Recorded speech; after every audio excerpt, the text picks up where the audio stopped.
Assembly సమావేశంలో ప్రస్తుతం కేటీఆర్ మాట్లాడుతున్నారు. Live project for Musi. Telangana government to spend 1.5 lakh crore on Musi riverfront beautification. In rupees 1.5 lakh crores beautification for Musi, Telangana CM. అధ్యక్ష question అవరే sir, ఇంతకంటే important క్వశ్చన్లు ఉన్నాయి sir. అధ్యక్ష 1,50,000 కోట్లని ఇక్కడ చెప్తున్నారు అధ్యక్ష. మరి మంత్రి గారి సమాధానంలో మొదటి ఫేజ్లో 4-5 వేల కోట్లని చెప్తున్నారు. నేను అడుగుతా ఉన్నా అధ్యక్ష, మరి 1,50,000 కోట్లని ముఖ్యమంత్రి గారు చెప్తారు. మొదటి ఫేజ్ తర్వాత ఎన్ని ఫేజ్లు ఉంటాయి, ఎన్ని ఆస్తులు మీరు తీసుకుంటారు, ఏ రకంగా తీసుకుంటారు, ఎంతమంది గృహాలు కూలుస్తారు, మరి వాటి కోసం 1,50,000 కోట్లు ఎక్కడ ఖర్చు పెట్టబోతా ఉన్నారు, డీటెయిల్డ్గా మీరు సమాధానం చెప్పాలని ప్రభుత్వాన్ని కోరుతా ఉన్నాం. అధ్యక్ష, ఈ మెయిన్ హార్ట్ అనే సంస్థ అధ్యక్ష, ఎవరికైతే వీరు మరి ఈ డిపిఆర్ తయారీ అప్పచెప్పారో వారి మీద ఇది పాకిస్తాన్ గవర్నమెంట్ పెట్టిన కేసుల అధ్యక్ష రెడ్ కార్నర్ నోటీస్ ఉంది. ఇదిగోండి అధ్యక్ష, ఇగో FIA declares main heart owners are absconding in money. One second, no you can continue sir. Sir, ఇది వారు డెఫినెట్లీ మూసీ నదికి సంబంధించిన రీజనరేషన్కి సంబంధించిన అంశం అధ్యక్ష. ప్రశ్నకు సంబంధించి ఈరోజు క్వశ్చన్ అవర్లు వేస్తూ ఉన్నారు సార్. మీరు పర్మిట్ చేస్తే రేపు షార్ట్ డిస్కషన్ పరంగా వెంటనే తీసుకుందాం అధ్యక్ష. ఇంకా చాలా విషయాలు కూడా చెప్పాల్సి ఉంటుంది, వారు చెప్పాల్సి ఉంటుంది, మేము చెప్పాల్సి ఉంటుంది. సో ఆ సందర్భాన్ని గురించి ప్రశ్న వరకు పరిమితమై డెఫినెట్లీ మా పరంగా ఏమి ఆన్సర్స్ కావాలో కోరుకోమని చెప్పండి. మొత్తం డీటెయిల్గా షార్ట్ డిస్కషన్ మొదలు పెడితే సార్, మీరు పొద్దున్నే చెప్పారు 9 minutes అని. 9 minutes కాకుండా ఇంపార్టెన్స్ ఉంది కనుక 10 minutes, 11 minutes, 12 minutes ఇవ్వండి అధ్యక్ష. We are ready to answer it. But ఇంకా డీటెయిల్గా పోవాలంటే please allow for a short discussion sir, if you permit. Speaker sir, నేను ఎక్కడ కూడా క్వశ్చన్ నుంచి డీవియేట్ కాలేదు సార్. వారు మంత్రి గారు 1,400 స్ట్రక్చర్స్ పోతాయన్నారు. గవర్నమెంట్ ఇచ్చిన గెజెట్లో 10,000 స్ట్రక్చర్స్ అని గవర్నమెంట్ గెజెట్ ఇచ్చింది. మరి 1,400 స్ట్రక్చర్స్ కరెక్టా, గవర్నమెంట్ ఇచ్చిన గెజెట్ కరెక్టా, ఏది కరెక్టు? అట్లాగే గవర్నమెంట్ ఇచ్చిన గెజెట్ సార్, నాదేం ప్రశ్న నుంచి నేను డివియేట్ కావట్లేదు.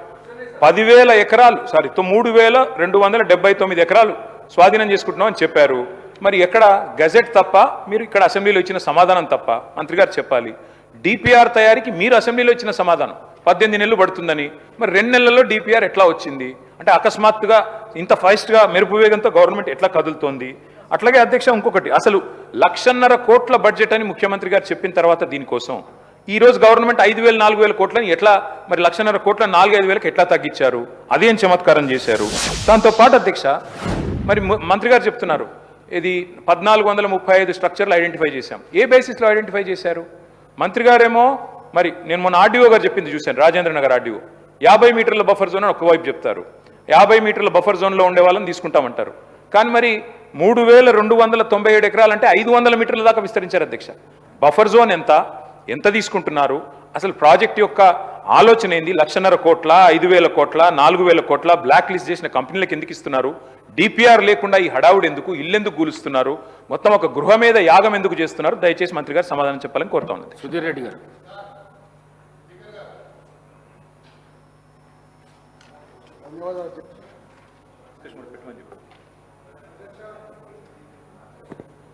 ఈరోజు మూసీ నది ప్రక్షాళన కార్యక్రమంలో ఆ పరివాహక ప్రాంతాల్లో ఉండే ప్రజలందరూ కూడా తీవ్రమైన భయాందోళనతో బతుకుతా ఉన్నారు అధ్యక్ష. ముఖ్యమంత్రి గారి పోకడ చూస్తే ముఖ్యమంత్రి గారు మూసీ నది చేస్తా అంటున్నారు, చేయనయ్యండి, మేము కూడా స్వాగతిస్తున్నాం. మూసీ నదికి మేము వ్యతిరేకం కాదు అధ్యక్ష. కానీ చాలా సందర్భాల్లో ముఖ్యమంత్రి గారు మేము మూసీ నది చేయబోతుంటుంటే బీఆర్ఎస్ పార్టీ అడ్డుపడుతుంది, బీఆర్ఎస్ పార్టీ చేయనిస్తలేదు, ఇదేనా వాళ్ళ పని అని చెప్పేసి అంటా ఉన్నారు అధ్యక్ష. మూసీ నది ప్రక్షాళన ప్రారంభమైందే బీఆర్ఎస్ పార్టీ ఆధ్వర్యంలో మా కేసీఆర్ గారి నాయకత్వంలో అని చెప్పేసి ఈ సందర్భంగా మనవి చేసుకుంటున్నాం సార్. మూసీ నదిలో 3 స్థాయిలు ఉంటాయి అధ్యక్ష. ప్రక్షాళన చేస్తాం 3 స్థాయిలు ఉంటాయి అధ్యక్ష. మొదటి స్థాయి మూసీ నదిలోకి ప్రవహిస్తున్న హైదరాబాద్లో ఉన్న సివేజ్ వాటర్ని అంతా కూడా వివిధ రకాలుగా వివిధ రూపాల్లో వివిధ ప్లేసెస్లో STPలు పెట్టి శుద్ధి చేసి స్వచ్ఛమైన నీటిని మూసీ నదిలో వదిలే ప్రక్రియ మొదటి ప్రక్రియ అధ్యక్ష. ఆ మొదటి ప్రక్రియ 3,600 కోట్ల రూపాయలతోటి ఆ రోజు ముఖ్యమంత్రి గారు ప్రారంభించి 31 STPల నిర్మాణం ఆ రోజు పెట్టింది అధ్యక్ష. దాని తర్వాత అవి 31 STPలు దాదాపు 75% పూర్తి. సార్, షార్ట్ డిస్కషన్ పెట్టండి, అందులో కూడా పార్టిసిపేట్ చేస్తాం సార్. కానీ దీనికి క్వశ్చన్కి సంబంధించిన వివరాలు చెప్పనియండి సార్ మమ్మల్ని. మాకు ఎప్పుడు సార్ మైకే అవకాశం ఎట్లా సార్? నాకు అర్థం కాదు. క్వశ్చన్ కు పరిమితం కాండి. అవును సార్, క్వశ్చన్ దానికి సంబంధించిన వ్యవహారం చెప్తున్నాం కదా సార్. ఉన్న క్వశ్చన్ కే పరిమితం కాండి. సార్ క్వశ్చన్కే పరిమితం అవుతున్నాం సార్. మేమేమో ఈ పద్ధతులు చేసినాము, ఎక్కడ కూడా ఒక ఇల్లు సార్ ఇప్పుడు వారు చెప్పినట్టు సార్, అక్కడికి వెళ్ళి ఇక్కడి వరకు దాదాపు 11,000 స్ట్రక్చర్లు ఇవాళ బఫర్ జోన్లో ఐడెంటిఫై ఆ రోజు చేసి ఉంటుంది సార్. కానీ ఎక్కడ కూడా ఒక్క స్ట్రక్చర్ కూడా కూలగొడతాక మేము ముందుకు రాలేదు సార్. ఎందుకు రాలేదు అంటే నేను కేటీఆర్ గారు సబితా ఇంద్రారెడ్డి గారు ముగ్గురం కలిసిపోయి కేసీఆర్ గారికి విన్నవించినాం. సార్ ఇన్ని స్ట్రక్చర్స్ వస్తున్నాయి, మరి ఏం చేద్దామంటే ఇన్ని ఇండ్లు కూలగొట్టి మూసీ నది మనం అంతా అలా బాధ పెట్టి చేయాల్సిన అవసరం లేదు, ఇండ్లు కూలగొట్టకుండా ఏ విధంగా చేయగలుగుతారో ఇంకో ఫార్ములా తోటి మీరు రండి మా ముందుకు, అప్పుడు మనం దాన్ని టేకప్ చేద్దామని చెప్పడం వల్ల మేము ఇండ్లు కూలగొట్టకుండా ఏ విధంగా చేస్తారో ఒక 2 ఫార్ములాలు తయారు చేసే వరకే ఇంతలో ఎలక్షన్ నోటిఫికేషన్ వచ్చింది సార్. ఆ ఎలక్షన్ నోటిఫికేషన్ తర్వాత ప్రభుత్వం మారిపోయింది.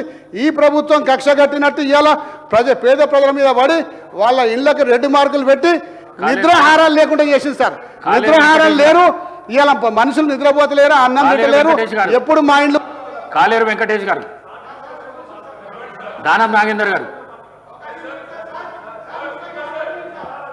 అధ్యక్ష థ్యాంక్ యూ సార్.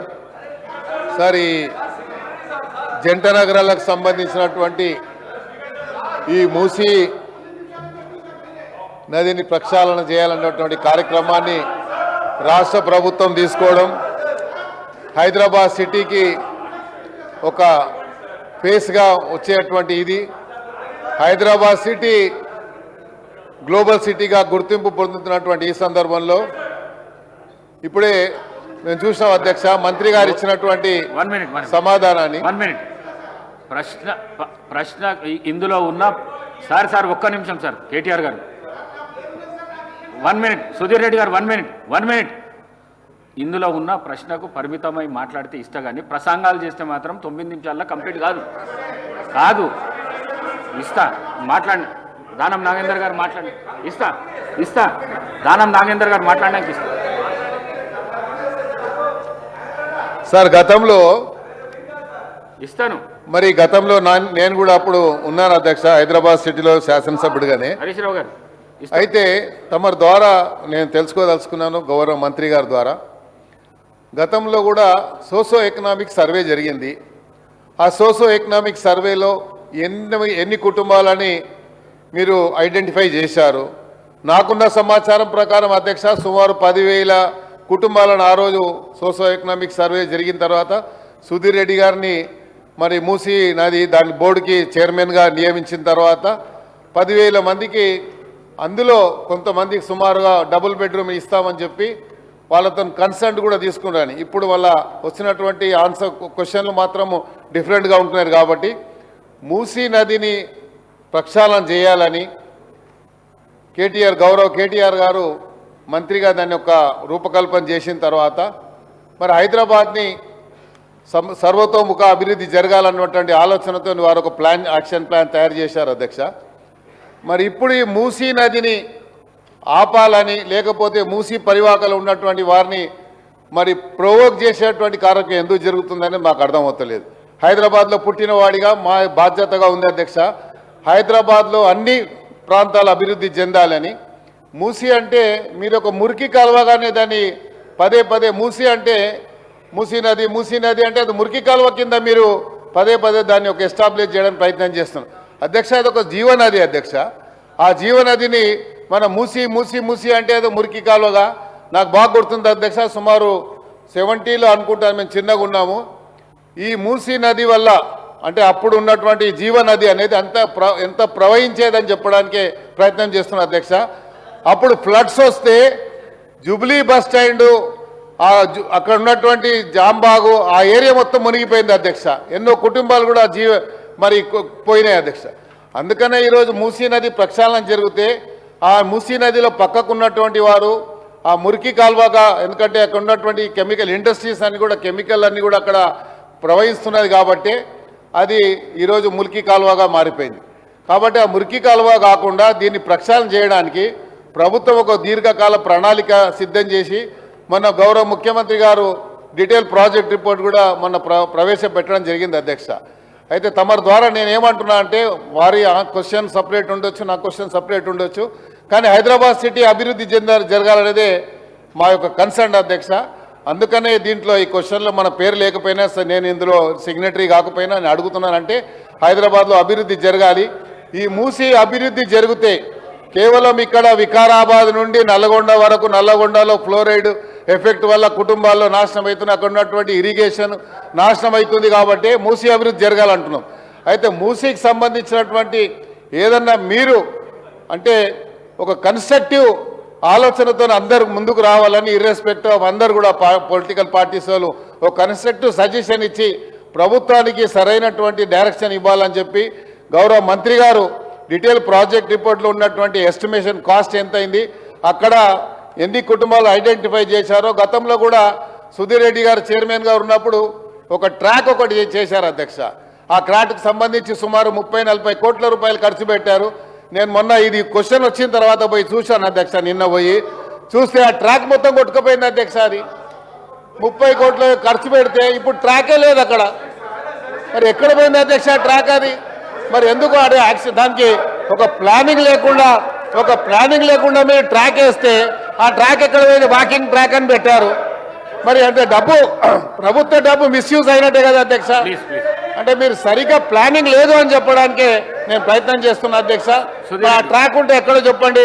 340 కుటుంబాలు ఐడెంటిఫై చేశారు, వాళ్ళు రీహాబిలిటేట్ చేశారు.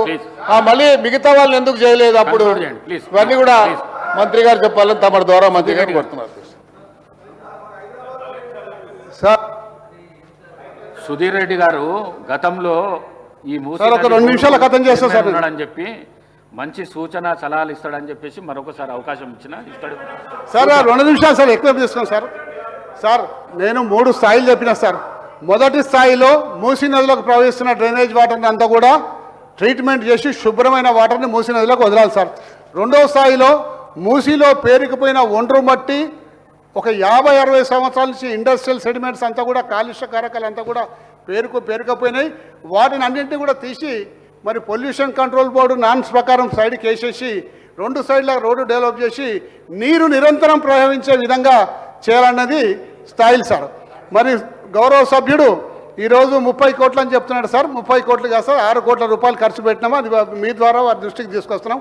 మూడవ సార్, కొండపోచమ్మ సాగర్ నుంచి కాళేశ్వరం నది జలాల్ని మూసీ నదికి తీసుకొచ్చి ఈ మూసీ హిమాయత్ సాగర్, ఉస్మాన్ సాగర్ తీసుకొచ్చి దాదాపు 15 చెక్ డ్యాములు కట్టి నిరంతరం ఆ చెక్ డ్యాములలో నీళ్లు నిల్వ ఉండే విధంగా, తద్వారా హైదరాబాద్ పరిసర ప్రాంతాల్లో భూగర్భ జల మట్టాలు పడిపోకుండా తగు చర్యలు తీసుకున్నాము. అలాగే హైదరాబాద్ యొక్క ట్రాఫిక్ని డీకంజెషన్ చేద్దామన్న ఉద్దేశంతో ఇరువైపులా ఈస్ట్ వెస్ట్ కారిడార్ని తయారు చేసి మరి నాగోల్ నుంచి గండిపేట వరకు రోడ్ లింకేజ్ కూడా ప్లానింగ్ చేసినాం సార్. మధ్యలో 15 బ్రిడ్జ్లు మనము డిజైన్ చేసినాం సార్. ఈ 15 బ్రిడ్జ్లు కూడా సార్ శాంక్షన్ చేసినాము. దాదాపు 500 కోట్ల రూపాయలు దానికి కేటాయించినాము. మొదటి బ్రిడ్జు మీరు పీర్దాదిగూడ నుంచి నాగోల్ వరకు కూడా మీకు పత్తులగూడ వరకు కూడా శంకుస్థాపన చేసాం. అది ప్రోగ్రెస్లో ఉంది సార్. ఇప్పుడు పని జరుగుతూ ఉంది. కాకపోతే ఈ ప్రభుత్వం వచ్చినాక మేము చేసిన పనులకన్నిటి కూడా లాస్ట్ ప్రయారిటీ ఇచ్చి దాన్ని నత్తనడక నడిపిస్తుంది సార్. అసలు పూర్తి కావద్దన్న ఉద్దేశంతో నత్తనడక నడిపిస్తుంది సార్. మూసీ నది అభివృద్ధి